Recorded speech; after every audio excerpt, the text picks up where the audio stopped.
ভারত নিয়ন্ত্রিত কাশ্মীরের পহেলগামে সাম্প্রতিক বন্দুকধারীর হামলায় নিহত হয়েছেন অন্তত ২৬ জন। এ ভয়াবহ ঘটনায় উপমহাদেশের দুই প্রতিবেশী রাষ্ট্র ভারত ও পাকিস্তানের মধ্যে রাজনৈতিক উত্তেজনা চরমে পৌঁছেছে। এই উত্তেজনায় সীমান্তে ছড়িয়ে ঢুকে পড়েছে বিনোদন জগতেও। দুই দেশের তারকা সামাজিক যোগাযোগ মাধ্যমে কড়া মন্তব্য করেছেন।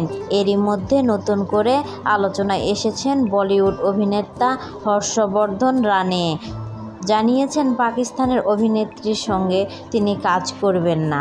২০১৬ সালে মুক্তি পাওয়া রোমান্টিক বলিউড সিনেমার সনম তৈরি কসম এ হর্ষবর্ধনের বিপরীতে অভিনয় করেছিলেন পাকিস্তানি অভিনেত্রী মাওরা হোসেন।